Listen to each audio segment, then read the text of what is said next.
একজন দলের আমির যদি এত পরিমাণে মিথ্যাচার করতে পারে, তাহলে তার নিচের পদে যারা আছে তারা কত পরিমাণে মিথ্যাচার করতে পারে? যারা সাধারণ থেকে সাধারণ কর্মী তারা কত পরিমাণে মিথ্যাচার করতে পারে?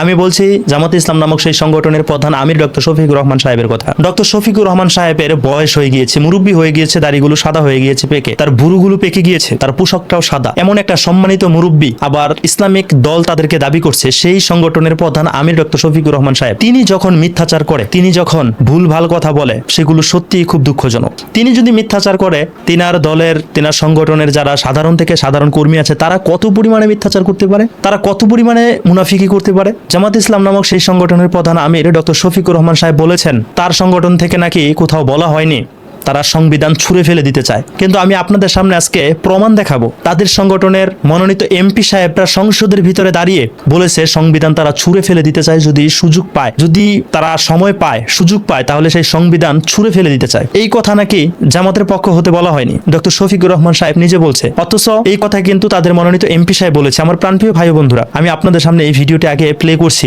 যে ডক্টর শফিকুর রহমান সাহেব, জামায়াতের আমির, তিনি কিভাবে মিথ্যা কথা বলছে। আগে উনার মিথ্যা কথাগুলো শুনুন, তারপরে আমি বাস্তবটা তুলে ধরছি আপনাদের সামনে। কখনো বলিনি যে এই সংবিধানকে ছুঁড়ে ফেলে দিতে চাই, আমরা কখনো বলিনি। কিন্তু আমাদের নামে মিথ্যা অভিযোগটা হলো আমরা নাকি বলেছি।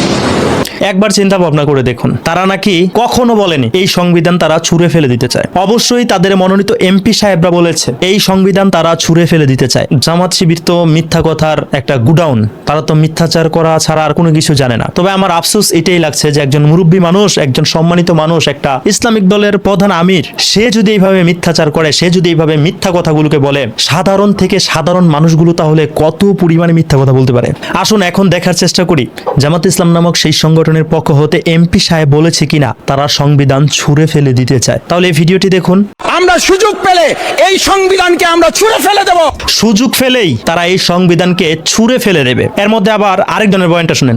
জেনজিরা 72-এর সংবিধান আর চাইনা। একবার চিন্তা ভাবনা করে দেখেছেন, তাদের সংগঠনেরই মনোনীত এমপি সাহেবগুলো কিন্তু বলেছে তারা সুযোগ পেলে সংবিধান ছুঁড়ে ফেলে দেবে। কিন্তু জামায়াতের আমির ডক্টর শফিকুর রহমান সাহেব এই কথা শুনেননি, কারণ তিনি তো জিন্দা ওলি, আর জিন্দা ওলি তো এ সমস্ত কথা শুনবে না। তিনি শুধু আল্লাহ, রসুল, জিকির এগুলো শুনবে, পিছন দিয়ে হাঁসের মতো গিয়ে জড়িয়ে ধরবে, এটা আবার নবীজির সুন্নত এটা বলবে, ছোট বাচ্চাদেরকে কিস করার নামে ঠোঁটের মধ্যে কিস করবে।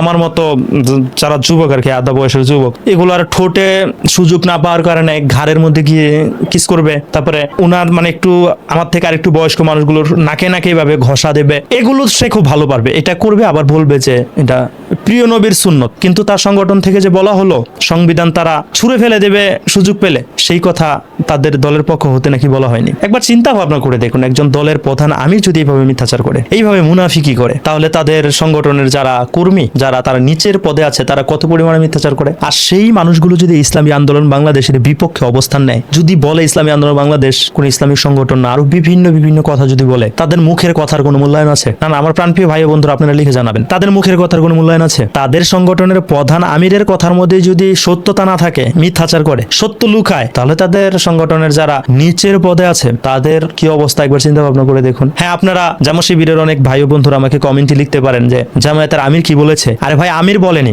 কিন্তু আপনাদের সংগঠনের মনোনীত এমপি সাহেবরা বলেছে না। মনোনীত এমপি সাহেবের কথাগুলিকে আপনারা গ্রহণ করবেন না? যদি মনোনীত এমপি সাহেবের কথা গ্রহণ না করেন, তাহলে ঘোষণা দিয়ে দেন তাকে এমপি থেকে আপনারা বাদ দিয়েছেন। যদি এমপির মধ্যে রেখে দেন, সেই দায়িত্ব পালন যদি সে করতেই থাকে, এমপির সুবিধা যদি সে নিতেই থাকে, তাহলে তার কথাগুলোকে আপনারা কেন গ্রহণ করবেন না? অবশ্যই তার কথাগুলোকে আপনাদের গ্রহণ করতে হবে। আর কথাগুলোকে গ্রহণ না করলে ঘোষণা দিয়ে জানিয়ে দিন সে আপনাদের সংগঠনের কেউ না, তার এমপিগিরি শেষ, এটা জানিয়ে দিন।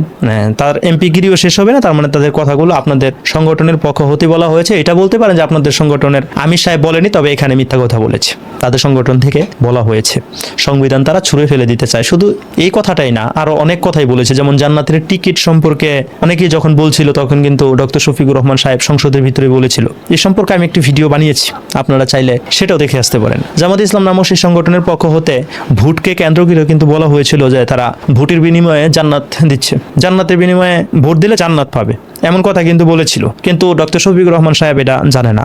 এছাড়া কম বেশি সবাই কিন্তু আমরা জানি, তার প্রমাণও আমি সেই ভিডিওতে দেখিয়েছি। যাই হোক, অন্ধকে রাস্তা দেখানো যায়, অন্ধ আইডিয়া করে যেতে পারে, কিন্তু যার চোখ আছে সে তো চোখে দেখে।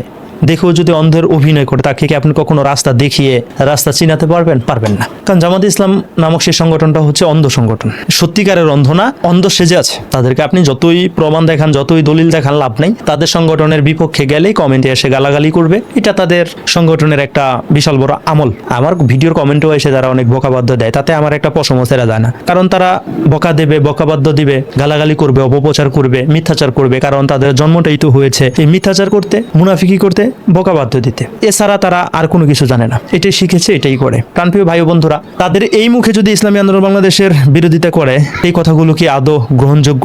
আর তাদের কি সেই যোগ্যতা আছে ইসলামী আন্দোলন বাংলাদেশকে নিয়ে ইসলামের দিক থেকে সমালোচনা করার?